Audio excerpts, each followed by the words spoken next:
Good day. My name is Frederick, and I'll be your event specialist today. At this time, I'd like to welcome everyone to today's web conference. All lines have been placed on mute to prevent any background noise, and please note that today's web conference is being recorded. We will have a question and answer session at the end of today's presentation. You may submit questions via the Q&A panel located on the right-hand side of your screen at any time. Simply expand the panel, choose all panelists, type your question in the open area, and click Send to Submit. A video will be played during today's session. You may expand your view by selecting the opposing arrows on the lower right-hand side of the viewing pane. If you experience any technical difficulties during today's conference, please use the chat option to speak with me directly. To open the chat panel, click on the chat icon at the bottom right-hand corner of your screen. Once open, type in the open area and hit Enter to send. You may also press *0 on your telephone keypad or use the Help menu at the top of the screen to reach our technical support team. It is now my pleasure to turn today's program over to Jamie Gettler, Director of Metalworking Innovation. Mr. Gettler, the floor is yours. Excellent. Thanks a lot, Frederick. Can you hear me okay? We can hear you loud and clear. All right, wonderful. Okay, let's get started. So good morning, everybody. Thank you for joining us today. My name is Jamie Gettler, as Frederick had mentioned. My responsibility at MSC is Metalworking Innovation. Today, the department is working on quite a few unique, disruptive, but certainly productive innovations for the U.S. manufacturing base, and we're really excited about it. I've been with MSC for just over 20 years at this point, and I reside in Pittsburgh, Pennsylvania. So for today's session regarding MillMax, as Frederick mentioned, we've done probably 6 or 7 of these monthly, obviously for a while back now. And what I can tell you, every single one of them is chock full of the audience engaging and asking questions along the way. So you had heard Frederick share that, we can take questions at the end. We prefer to take them right in the middle. There's a gentleman by the name of Ron Efferding, who's also part of our innovation team that has joined me today. And as you ask questions, he will interrupt me in the appropriate place to go ahead and hit that question, and I'll answer it on the spot, hopefully, right? So we're looking forward to your engagement, and please feel free to do so. So with that being the case, let's go ahead and get started. Today we're going to talk about MSC MillMax and how this solution of milling optimization maximizes really the productivity associated with those types of operations. So what we're going to do is we're going to outline today over the course of the next 45 to 50 minutes just how and why this MSC MillMax solution works. We'll share some real world examples. We have some aggregated benchmarks, and we have a success that I'm going to share that happened over the course of the past 2 weeks. Ironically enough, here in Pittsburgh, one of our 140 plus metalworking specialists that are armed with this technology to improve American machining businesses, wherever you might be across the country. These performance improvements, we're going to share the ones that we've made to date and outline how this can transform your business. We've added in some new financials associated with the nature of these improvements and frankly what it can do for a business just like yours. So we're looking forward to sharing that information with you. And MSC, the brand logo and the brand promise is built to make you better. And there's no more important and better way, frankly, to do that than to focus on those things that will improve manufacturing here in America, but that are the primary concerns of American manufacturing businesses. And you can see them on the screen right now. The things that we create within this innovation department and MSC at large with our solutions offering, what we're focused on is improving your profitability as a manufacturing business here in America. When we improve your ability to be profitable, it makes you more competitive. It allows you to resist and respond to any pricing and margin compression concerns your end customer may have. Just puts you more in control of your profitability and your competitiveness. So we're looking to improve that. The second part is to help you grow your business. We recognize that American businesses want to see their revenues grow every year. MSC would love to see the same thing. Of course, nobody wants to remain stagnant year over year, and nobody wants to go backwards, as it were, of course. So if there's a way that we're able to, through the products that we sell, through the expertise that we bring to your shop floor, help you improve your business, both in terms of your profitability and, frankly, creating capacity so you can grow your business with your existing staff and your existing machine base, then we're doing our job. And we recognize also that the manufacturing skills gap is extremely pervasive. Ron and I work with a customer advisory board here at MSC that includes all different sizes of manufacturers in different vertical marketplaces. And what we've found is that skills gap may very well be number one right now in terms of a concern domestically. So, we try to keep our eye on the ball on how can we help American businesses and their employees become so productive that the skills gap is not as disruptive and consequential as we constantly are hearing about. So the other part that we'll briefly mention is that we've done this MillMax deployment in collaboration through a cooperative research and development agreement we have with Oak Ridge National Laboratory. Oak Ridge, located in Tennessee, is part of the Department of Energy. And they operate there what's referred to as the manufacturing demonstration facility, and some really amazing quality leaders for intelligent machine tools, for additive manufacturing, subtractive manufacturing, for materials, machine connectivity, data science, visualizations exist at that manufacturing demonstration facility. And MSC has a unique partnership with them where we collaborate to create different technologies. And so our innovations department is working closely with them. This CRADA, Cooperative Research and Development Agreement, what this CRADA says is, hey, with this type of technology, this MillMax technology, would love to see you deploy it nationwide and help improve the installed machine base in America. And when you do that, it's an improvement to Homeland Security. Well, the ironic piece of that is the very things that make America more resilient, more ready for what the DoD calls the fight tonight, are the same things that improve the profitability and the capability of commercial businesses like yours. So we're super proud to be working alongside those folks and have a couple other projects that we're working on today to continue to push the envelope to help American manufacturing businesses. So let's talk about chatter and where this thing begins. And by the way, I neglected to remember, I put this slide in here. If that story of the relationship between MSC and Oak Ridge and the science behind MillMax is compelling to you, the October edition of Modern Machine Shop showcased this effort on its cover. It's a great article found within, and it details the story really well. But where I wanted to go was where chatter is beginning. So what you're looking at here is the spindle of obviously a vertical orientation piece of machinery. And there's really no completely immovable or stable structure. Everything vibrates and everything has a response when it is impacted, or what we refer to as when it is excited.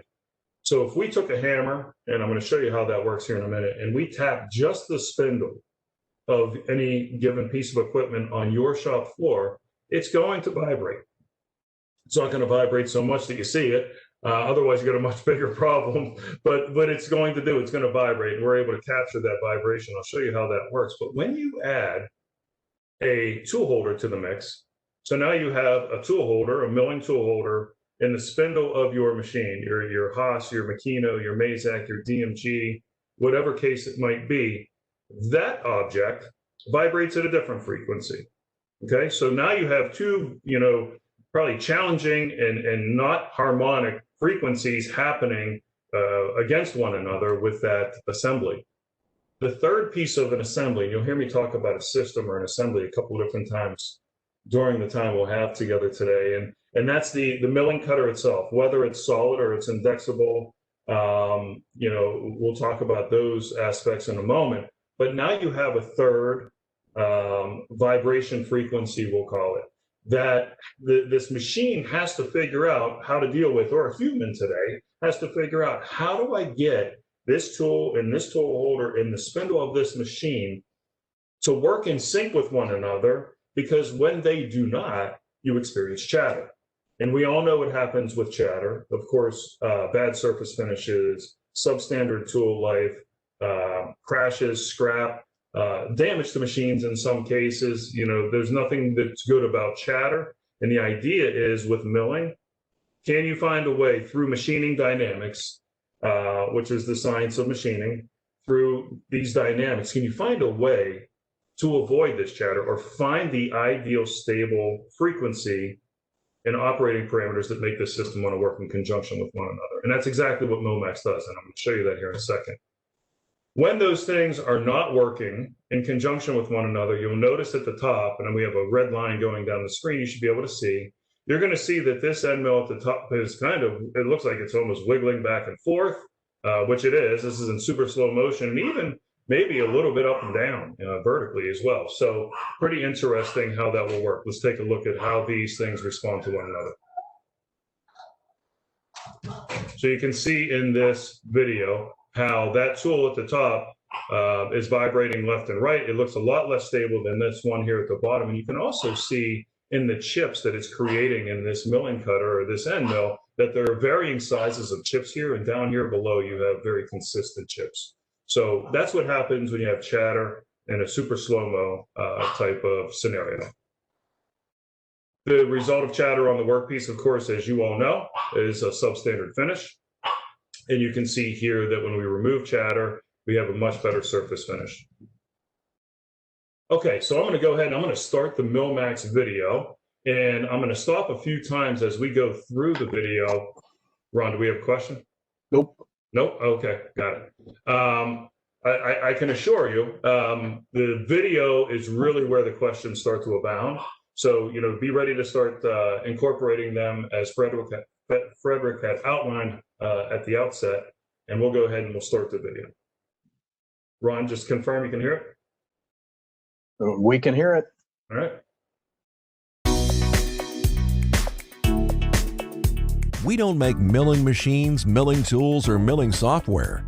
We just make them all mill better. Here's how. Unlike other machining operations, where the cutting edge never leaves the workpiece, milling has hundreds of individual tooth impacts per second, generating forces that cause deflection and vibrations. Like this 75-pound anvil, every tool is flexible and vibrates at its own unique frequency. Why is this important? The tool point deflects and rebounds at a frequency determined by the flexibility of the tool holder and spindle. You also have the tool impact frequency determined by the number of teeth and spindle speed. You have to get the timing of these two frequencies just right. If you do, each tooth is cutting equally, so tool life, productivity, and quality are maximized. If the timing is off, a tooth arrives too early, undercutting and throwing off the next tooth. It arrives too late, exceeding the programmed chip thickness, leading to premature tool failure, poor surface finishes, and possibly scrap. This timing mismatch keeps getting worse and leads to chatter.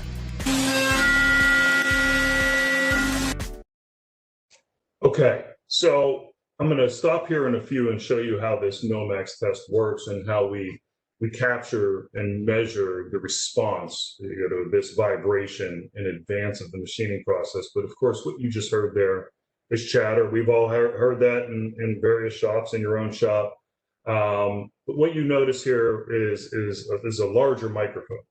The metalworking specialist kits that they carry with them come equipped with a smaller microphone. And the reason that it does is we have a solution that we call the MillMax Harmonizer that comes with it.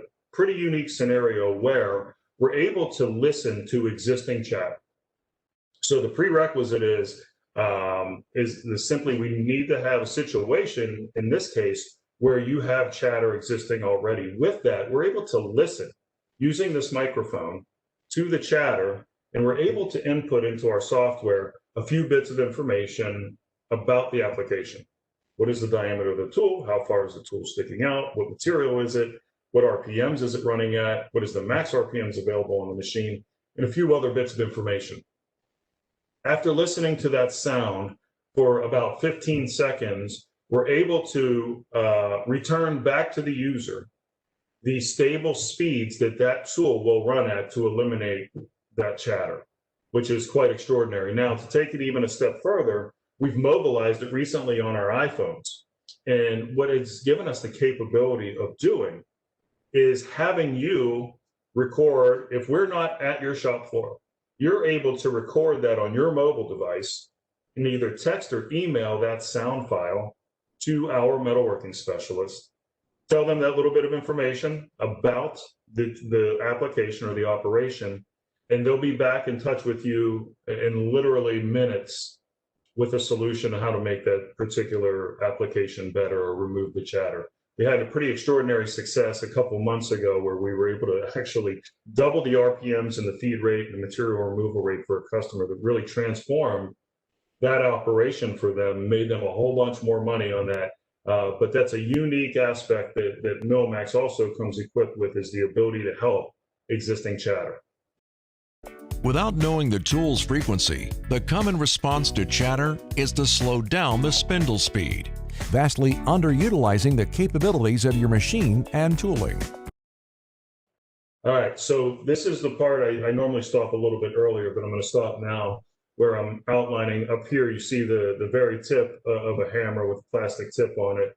There's instruments within that hammer that will outline how hard our metalworking specialist taps the edge of that tool. And what we're trying to do is get that thing to vibrate enough so we can measure how that system vibrates in conjunction with one another. So if we're at the outside edge of that cutting tool, on the edge of that cutting tool, we're measuring that cutting tool that's in that holder, as I mentioned earlier, in that spindle of that machine, and that machine is on a shop floor. All of those things come into play with how that tool will vibrate. Ultimately, that tool or that cutting edge will vibrate. So we're going to tap that tool 5 times successfully in the X direction, spin it, tap it 5 times successfully in the Y direction. And all the while, you see this cable down here is a transducer or accelerometer in this case that is detecting, hey, if it was me tapping the tool, when Jamie taps the tool and this many pounds per square inch, this system responds by vibrating this much in hertz. And we capture that information again with an elaborate software program that comes complete with some artificial intelligence behind it, some machine learning behind it, and some augmented intelligence from our metalworking specialists and experts. It takes that information, combines it with some algorithms to let us know this is how this tool wants to operate in the material you're about to machine. So if you're machining 1018 steel, or you're machining 316 stainless, or compacted graphite iron, or titanium, or Inconel, or aluminum, any of those materials, obviously we have in our database, all require different types of cutting. Some are more stiff or more tensile strength than others, and we're able to showcase that to you in a matter of minutes on your shop floor. So I'm going to continue with the video, and then I'm going to show you, you're going to see here in the video in a moment, the output is a dashboard that will showcase just exactly how you can operate this tool in an optimal way. As we said earlier, every different tool, tool holder, machine combination vibrates at its own unique frequency. The challenge is that there are billions of potential combinations. MSC MillMax measures the frequency of each tool and instantly generates a dashboard that calculates the precise stable speed, feed rate, width, and depth of cut for maximum performance. It also determines the best speeds for surface finish and accuracy. You will always know where to run. This patented and proven technology is in use at the world's largest manufacturers. It is available exclusively from MSC's trained and equipped team of metalworking specialists. Contact your MSC representative for more information.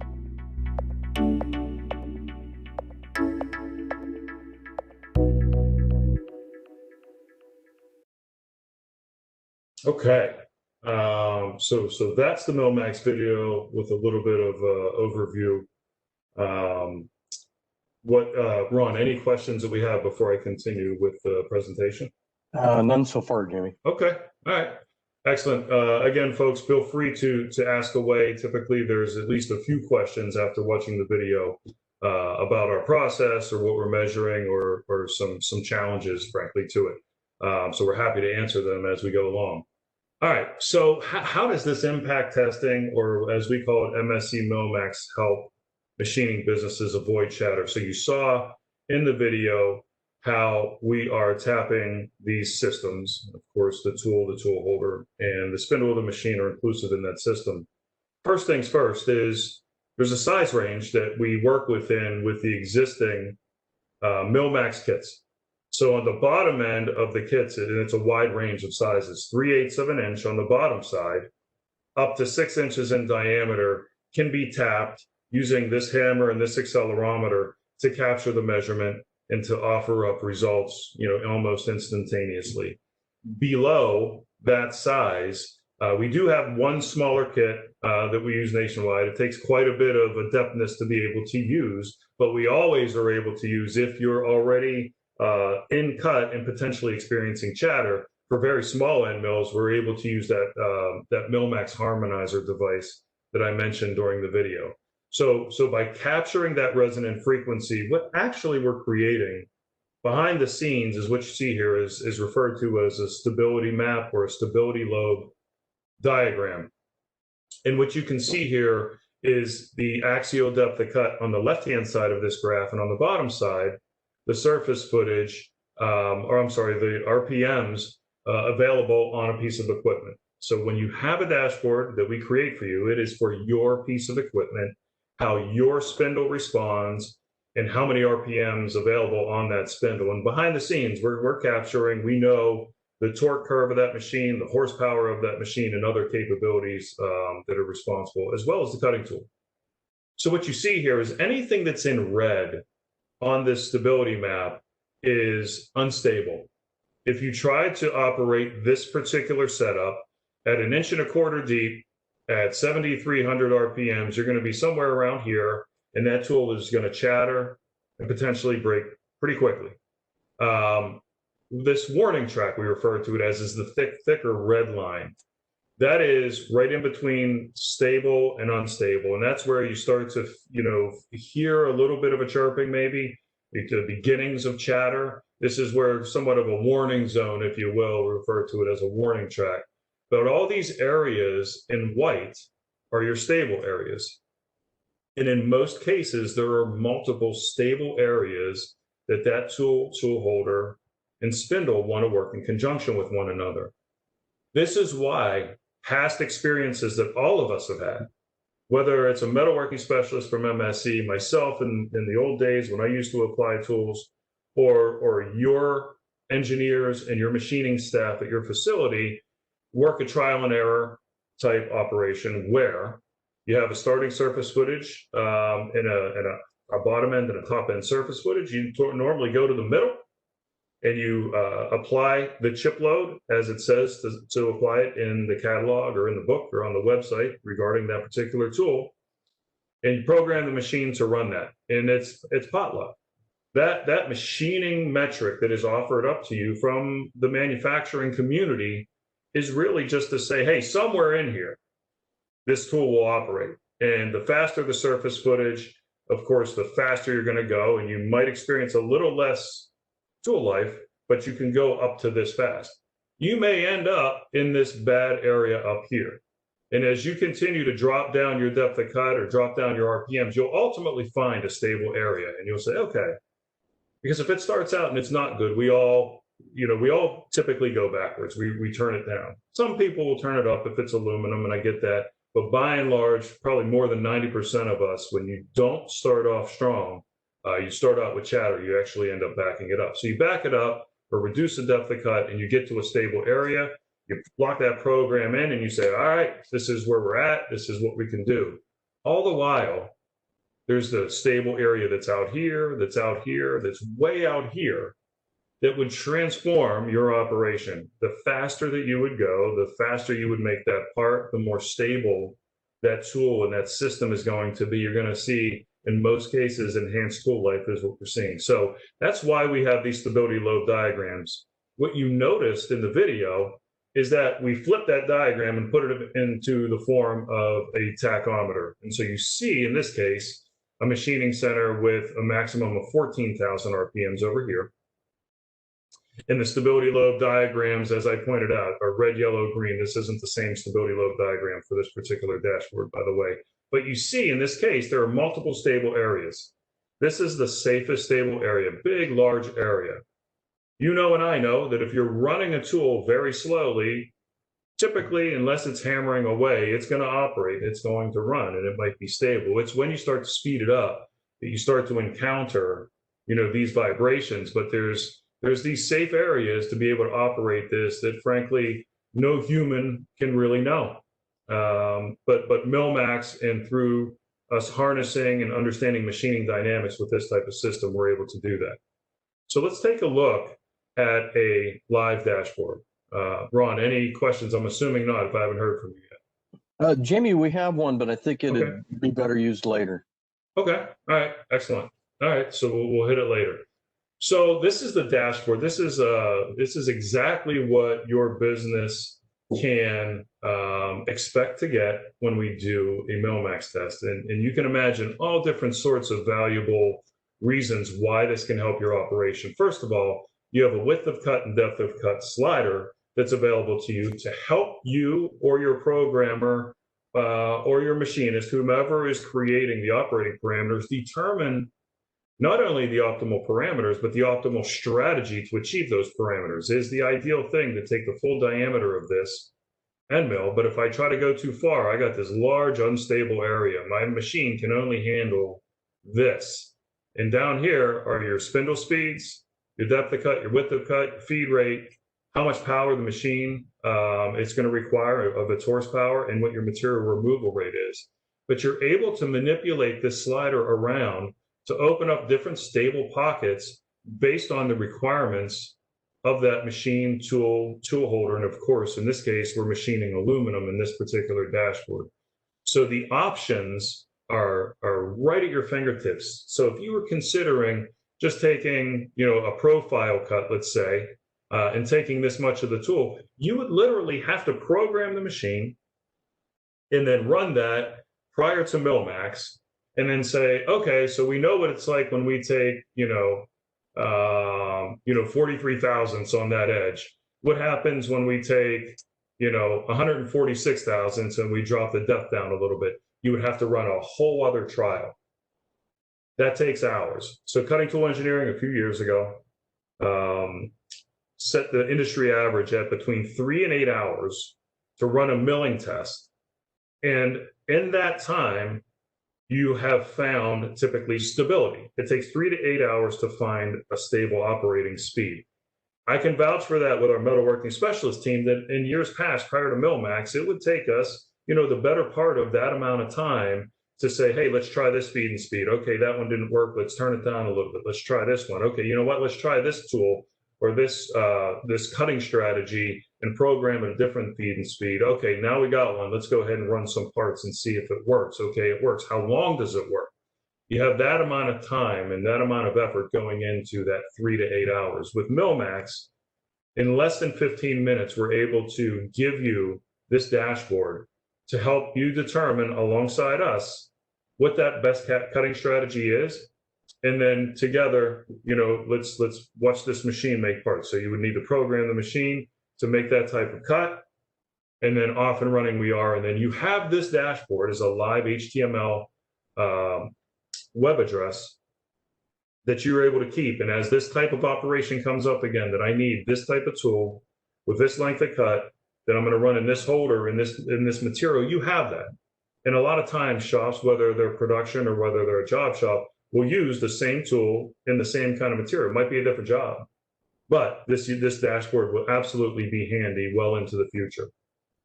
You can see here, as I mentioned and showcased earlier, this MRR. Most cases, what we find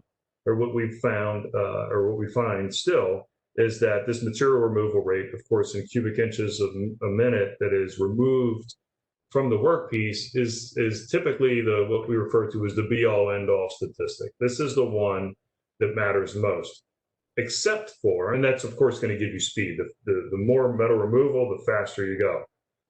The other way would be, I just need a good surface finish. And so by virtue of using this surface finish slider, the lower the points on this graph down here, the better the surface finish is going to be. So you would need to adjust this around to match what's here. But if surface finish was what you were looking for, you would be able to accomplish that using our dashboard as well. And maybe that has a reverberating effect throughout the shop. And we'll take a close look at that here in a minute. But that's how you use the dashboard, and that's what you can expect when we submit a dashboard for a particular setup at your facility. Okay, so we'll get back to the presentation. Hey, Jamie. Yeah. So the question is, can a demo dashboard be created so that the customer can get a feel for how interactive the platform is? Absolutely. Absolutely. As a matter of fact, we had talked about putting an interactive dashboard on the website on mscdirect.com, but certainly we can make available to a customer, a dashboard. There's no names or businesses on it, and it could have been one that we did at Oak Ridge or some other facility, but that you can interact with it and see the different things that are capable. By all means, we can do that. Okay, Ron, does that answer? That's it. All right, good. Okay, so what we want to share here is the choice is yours now that you have this dashboard, and the amazing amount of time savings that you'll have in your trial and error process that's gone. Now you have the programming aspect, you have the customer lead time that you offered up to them, or the demands of the production floor. And what are your choices? You can either take the fastest speed and achieve shorter cycle times. So right now, obviously, there's long lead times for a lot of stuff throughout the supply chain. Well, what if you were that company that was able to reduce your lead time by virtue of using MillMax? Because we're showing you all the different choices that you have. And maybe supply and demand for the products that you make is such that if I go faster and I make more of these things, then I'll sell them and I'll meet my customers' demands. So you have that choice. Maybe you want to go somewhere in the middle. That's a moderate speed. It's faster than what you were going before, but by virtue of physics, you'll probably get a little bit longer tool life.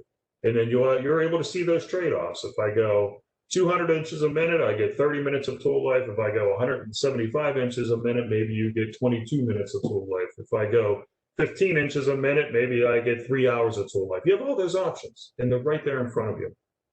Or you have the option of, do I want to use the surface footage reference at the bottom right of that dashboard as that outline, because that is the most important aspect of this particular job. But the choice is yours. And the ability to have that in one place for that particular type of setup, hopefully is compelling to you.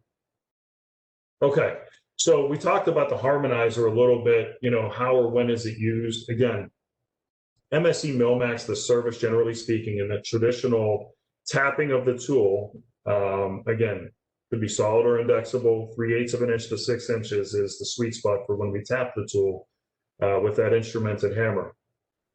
That is, valid for any type of setup that you have out there. It makes sense for existing operations. It makes sense for a new job that you might have, short run or long run. The traditional MillMax test is viable. Harmonizer is viable when you have existing chatter.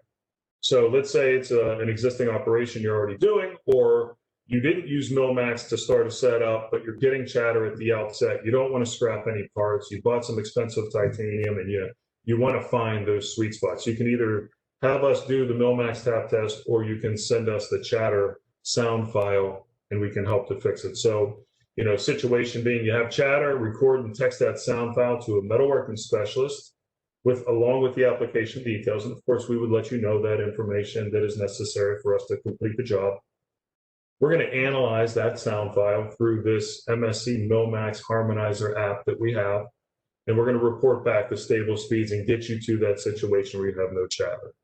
So let's move to some of the results that we're seeing now with MSC MillMax. These are aggregated. It's interesting. We've made slight adjustments to these, but they've been within a few percent of what you see on the screen for a long time, and there's some really jaw-dropping numbers. I'll remind you that the metrics that you're seeing here are across virtually, I don't want to say every material, all material groups for sure. ISO material groups, steel, stainless steel, cast iron. You'll see that here in a moment. It's across job shop atmosphere and production atmosphere. It's across new machines with brand new, beautiful spindles and older machines that maybe not in the best health. It's in all of that spectrum of machining that exists across America are part of these numbers. So machine speed improvement that we're seeing on average is an improvement of 100%. So what that means is that we're doubling on average the RPMs that you operate at. We recognize that the RPMs are not the be-all, end-all statistic, but the machines that you have on the shop floor, particularly if you're machining non-ferrous materials or easier to machine materials that are less stiff, you bought machines with higher RPMs for a reason. And the fact is when you spin them faster, you're probably feeding faster, or you are feeding faster, and that would reduce your cycle time. Sometimes we're seeing customers with 30 or 35,000 RPM spindles that may be only using a percentage of that. That's where this metric really does come into play. So let's say you're running a machine that has a max RPM of 15,000, and we show up and you're operating a tool of 4,000. When we leave, on average, we're going to have you at 8,000 RPMs because of that stable area that is available, and the machine is more than capable of pushing that tool and creating that work. Again, not the most important. Going down below that, we see feed rates a little bit more than doubling at 107% improvement. So that would be a little more pertinent. So we show up and you're operating at 100 inches a minute. When we leave, you're 214 inches a minute, I guess is what doubling it would be in this particular case. A pretty impressive metric, but feed rate does not take into consideration your depth of cut too much, like material removal rate does. And that's why we have that in the center of the screen. So what we're showing customers on average is a tripling on average, again, across hundreds and hundreds of tests at this point, of their material removal rate. And that has a direct influence on your cycle times, and that has a direct influence on our ability to create capacity in your shop. And at the outset, we talked about profitability and competitiveness and the ability to grow your business and to manage this manufacturing skills gap were all the primary things. And now we're showing you ways using this service on how to get that done. So material removal improvement of 200% essentially is tripling the existing material removal rate. Pretty amazing stuff. So on average, what that is resulting in for our customers is capacity gains on average of 80 hours per successful MillMax test. So essentially giving back to you of that machine's time, or your set of machinery, depending on what your setup is at your facility, 2 weeks worth of an entire shift of machine time just based off of one end mill test. That's huge. And I'm going to show you what that could mean to you in terms of opportunity for your business. Cycle time reduction on average is 41%. So if you can, take the time that today maybe it takes 10 minutes to complete a cycle, and by the time we leave there, it's now at 6 minutes. That's what we average with MillMax when we use this technology. So it really has the ability to transform how our customers operate. Ron, any questions so far? We're good. Pipe in. Okay. Yeah, we're good. We're good right now, Jimmy. Okay. So some other things to think about, and these are mentionables. Some of them you might look at and say, shoot, that's more than a mentionable. But nonetheless, cost avoidance, so potentially spending capital to buy new equipment to grow your business. In manufacturing, if you really broke it down, two main ways to grow your business is either make more stuff with the equipment I have on the shop floor, or go buy more equipment that can help me make these kind of parts, right? Those are your two choices. Well, if we can help you make more on the existing machines you have, obviously that's better because you're not outlaying that capital.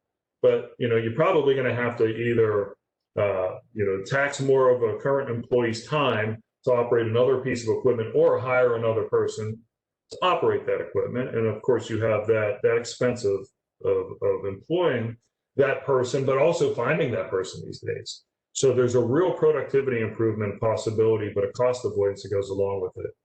Equipment wear and tear. If you're not chattering at the outset of making these parts, then your equipment, your spindle will last longer. if you're using the surface finish module on the dashboard, maybe we're able to allow you to remove post milling or post machining operations using some kind of abrasives. That might be an offhand type situation that you had to get a certain type of blend or a surface finish, and maybe we can achieve it on the machine. I'm not saying that every time we can, but it's possible in some cases. If it is possible and it does indeed happen at your facility, then maybe you don't have to buy as much of that type of abrasive or whatever, that buffing or polishing wheel that you had in the past. Cutting tool expense, by and large, we see is reduced. And that optimization, again, happens in the span of letting you know this information in about 15 minutes. There's very little disruption to your production schedule versus the traditional 3 to 8 hours. What you see on the screen right now is what you can expect to get as far as a report. So each time we do a MillMax test, we're going to outline to you what it means to your business in terms of profit improvement. So in this case, this was a $9,000 profit improvement. Again, the fact that it's made essentially identified as possible within 15 minutes and then test the tool.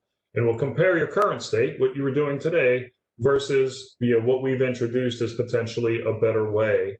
And we'll run those tests. We'll be right there, next to your machinist and next to your supervisory staff to quantify these numbers. And then we'll hand this off to you. We'll show you that in this case, this customer went from 75 inches a minute to 140 inches a minute.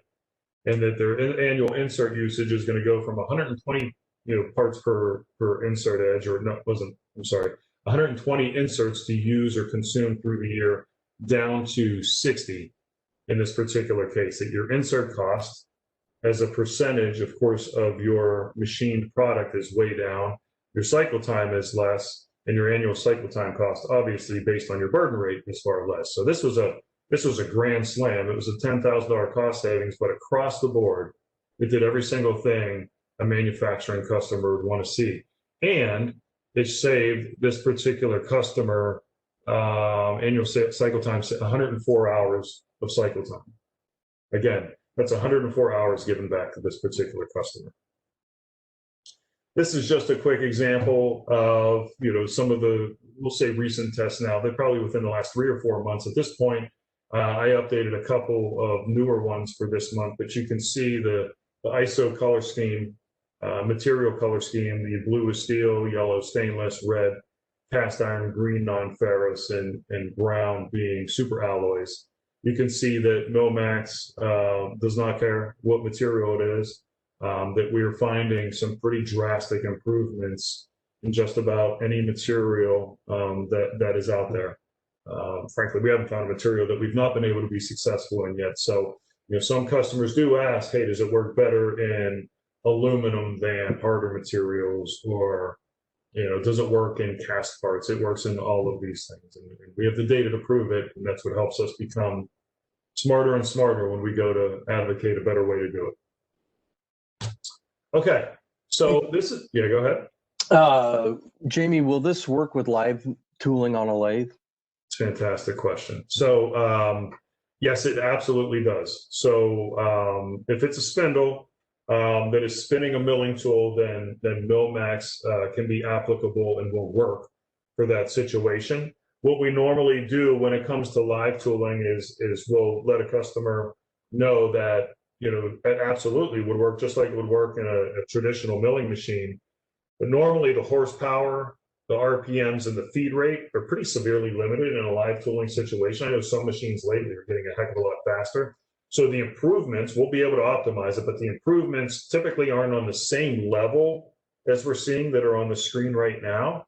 They're as good as you can get, and we'll improve every one of them. But there's limits on how fast you can go with some of those live spindles like that. So it's a great question, and the answer is yes. And if there's an opportunity to showcase that for you, we're happy to do it. Ron, any other questions? That's all we have right now. Okay, great question. So this here is the recent success that I had showcased and shared a little bit about with you earlier. And in this particular case, this is the one I said happened, ironically enough, not far from where I am here in Pittsburgh. I was not part of this test. Our local metalworking specialist, Jason Beatty, was. This was in 4140, a larger part that the customer had to make 50 of them. but this was using a 1/2-inch solid carbide end mill. And you can see before MillMax, well, you can see here, first of all, that we ended up saving this customer $59,000 worth of profit, or improving their profitability by $59,000. Before we showed up, when we showed up, that customer was operating a 4-flute tool with 367 surface foot, $162 for the end mill. The material removal rate was 3.65 cubes, feeding at 14.5 inches a minute and getting about a 1/2 part per end mill. That cycle time cost for that customer to achieve that across 50 parts would cost them just under $52,500. When we are involved with a customer like you related to MillMax, we're going to advocate almost every time a different or what we believe to be a better tool. And that's because now we're starting to see the types of tools that work best in different materials, the types of coatings that might give us, a better, thermal properties that we can go faster or last longer that way. In this case, we introduced a 6-flute end mill, a completely different cutting strategy, as you can see in this particular case, at an inch 240 deep rather than a 1/2 inch deep, where they were doing multiple passes here. 900 surface feet. Our MRR was 5.37, feeding 144 inches a minute, and got 2 parts per end mill.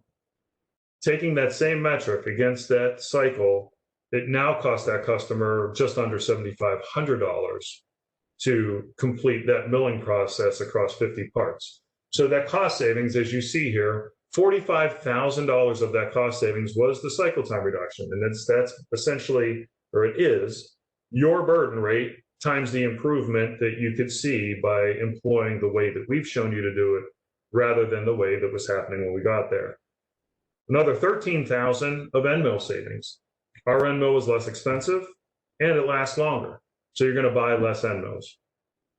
In tool change savings, hey, it's noteworthy. It's part of the savings. If I don't have to change tools as much, then I get that time back, and that's a savings for me. So add that all up, you get your $59,574.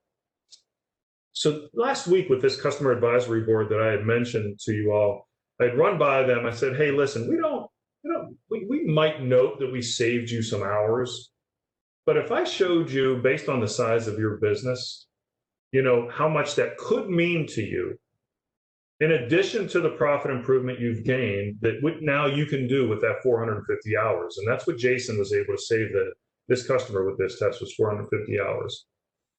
What I did here was I said, let's say that it was a small to mid-sized machine shop business, $5 million of annual revenue. You take $5 million for one shift divided by a 5-day work week, so 253 days divided by that 8-hour shift, you get about $2,500 an hour of revenue that size of a shop would do. Well, if you replace that 450 hours full on with work commensurate with what you do today, that could mean an additional $1.1 million of revenue for your shop. And if you sold that stuff at 10% margin, that would mean another $110,000 of gross profit that you would enjoy, earnings that you would enjoy in the course of the year. So in some cases, there's this ripple effect that happens where not only did you improve your profitability of what you're making, you saved a bunch of time in order to do it.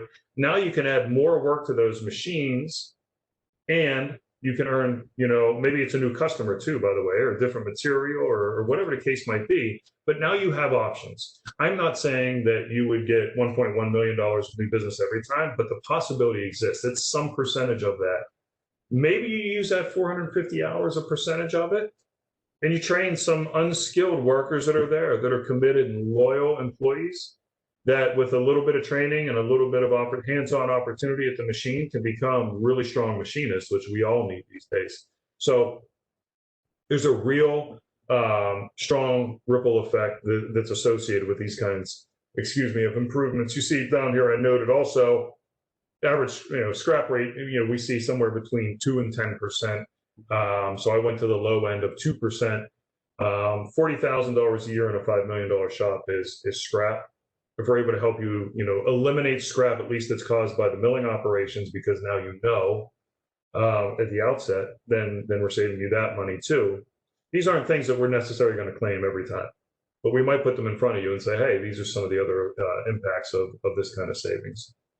Okay, so the next piece of it, do you have something, Ron? I've got a couple questions. All right, great. Will you be expanding this program to include fixture workpiece clamping as well? So there's a couple things that make me think about with that question. That's a really great question. Of course, our customers always have great questions. I love it. So sometimes, but it's very rare, do we find that any of the vibration that's happening in the machining process is because of substandard fixturing. We would have thought, I would have thought that it would have been a higher percentage of what we run into. Do we run into it? The answer is yes. But I would say that it's closer to 1% of the time when we're testing that it's not the tool holder, machine spindle combination that's causing this vibration and this chatter, that it's the actual workpiece because of how far it's sticking out of a vise or a fixture. So in those cases, we are able to use the existing kits that we have to detect how much that fixture or that setup is vibrating. It's an advanced use case.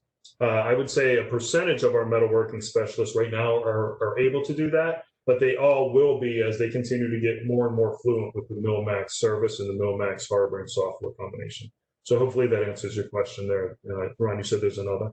Yeah, I got two more. Is this technology only good for ferrous and non-ferrous, or is it suitable for customers running in composites? It's great. I have a slide coming up of the most common questions that we get if we happen to have a quieter group. And so you guys are hitting the questions that are on there. So composites, absolutely, whether it was plastics, wood, or in the case that you're asking about composites, is absolutely ideal for all of those materials. We work alongside the folks, as I mentioned, at Oak Ridge, who also operate a composites material manufacturing facility next to it. And so we've done countless tests, or they've done countless tests on composites, and it's just as successful in composites as it is in metal materials or ferrous or non-ferrous, as you had outlined. Good question. And then do you have to retest after you change a worn tool? I think you took every question, guys. This is great. So no, the answer is no. So long as what you are, let's say you're running somewhat of a production job, it doesn't have to be full-on production. You have to make 100 pieces and an end mill wears out and you got to replace it. As long as you replace it with the same same SKU, we'll call it, of end mill, and that it's sticking out the same length within a certain, small variation, you're fine. You won't need to. The only time you would need to retap an existing setup that you're going to use again is if you had a spindle crash that was so bad that you're recognizing a difference in the way that spindle operates, would be the only time you would have to, or we would have to retap that tool. It's a really great question. Other ones, Ron? On the crash spindle, it plays on that. This question does. If you've run the spindle for maybe 1,000 hours, do you have to retest at a certain period? Go ahead. I'm sorry. No, go ahead. So I was just going to say that, we, at this point, we're suspecting that minus any crashes, that we're looking at probably 5 years before we would need to retap. We haven't had to do it yet. We've had MillMax in a pilot phase for about 2 years. We've been active with it since October, just about 6 or 7 months ago at this point, or whatever that is, 8 months ago. Wow, time's flying. But we haven't seen yet the need with the existing customers to need to go back and do that. And the estimates from the inventor group, approach that 5-year time frame that I had just said. That's it. Okay, fantastic.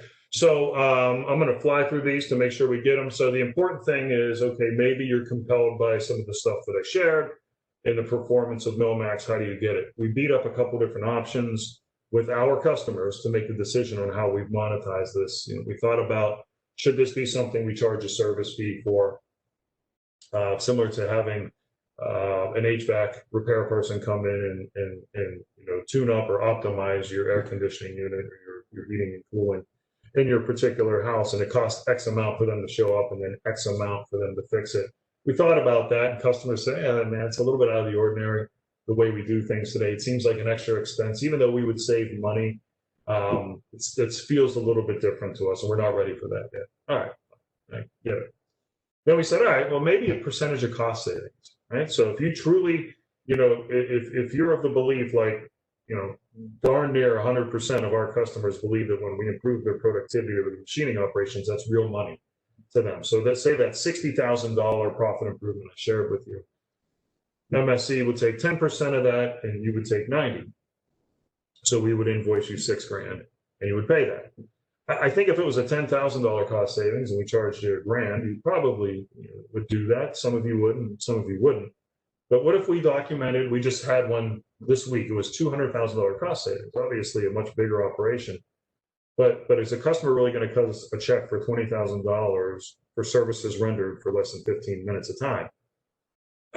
Maybe, maybe not. And so, some of these just didn't feel completely right. So then we went and said, what if we do it old school business wise? We just want to earn your business.